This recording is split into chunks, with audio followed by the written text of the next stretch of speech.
ये कहानी राजस्थान के कोटा शहर की भूतिया हवेली के बारे में है। ये हवेली राजा महाराजा के समय में बनाई हुई थी, लेकिन पिछले 18 सालों से इस हवेली में आज तक कोई भी रहने के लिए नहीं आया। इच्छा होने पर भी इस हवेली में कोई भी नहीं रह पा रहा था, क्योंकि लोगों का कहना था कि इस हवेली में भूत प्रेत का साया है। जब अजीत सिंह को इस हवेली के बारे में पता चला तो उसने तय किया कि वो इस रहस्य को जानकर ही रहेगा। क्यों लोग इस हवेली में नहीं रह पा रहे?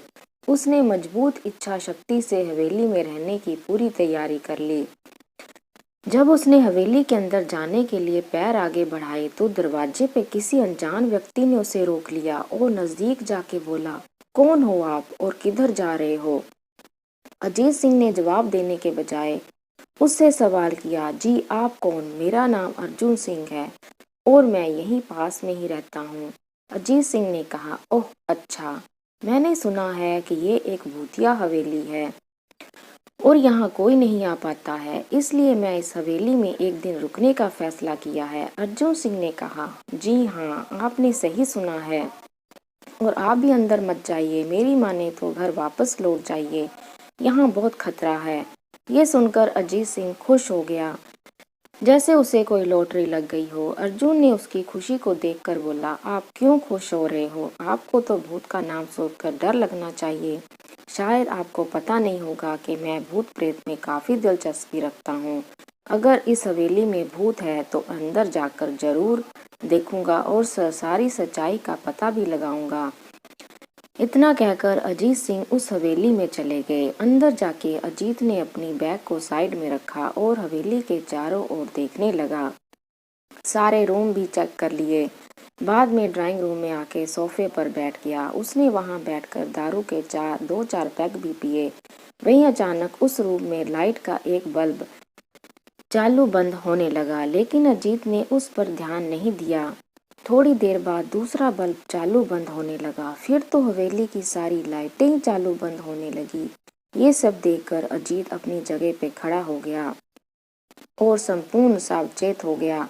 अचानक उसके सामने एक छोटा टेबल हवा में उड़ने लगा। करीबन 6 फुट हवा में ऊपर जाके गोल गोल घूमने लगा और बाद में अजीत की ओर तेजी से आने लगा। अजीत ने तुरंत ही अपनी जगह बदल दी और दूसरी ओर चला गया और वो टेबल वहीं जाके गिरा जहां अजीत खड़ा था। अजीत को समझ पाता उतने में सोफे की शीट उसकी ओर आने लगी।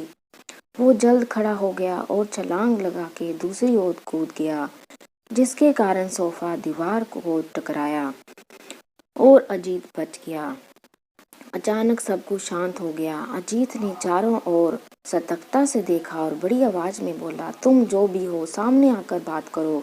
वहीं एक बड़ी परछाई उसके सामने आई। अजीत ने उस परछाई को देखकर बोला, कौन हो तुम और क्यों मुझे मारना चाहते हो? परछाई, तुम्हारी भूल के कारण। अजीत, मेरी भूल? मैंने कौन सी भूल की? परछाई, इस हवेली में आने की भूल। मैं किसी को भी इस हवेली में खुश नहीं देख सकता। अजीत, लेकिन क्यों? वो परछाई ने जवाब दिया, आज से 18 साल पहले इस हवेली के मालिक ने मुझे यहीं पे ही मार डाला था।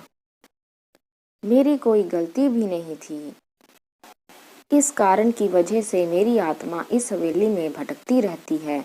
मैं किसी को भी इस हवेली में नहीं रहने दूंगा, क्योंकि इस हवेली में मेरा खून हुआ था।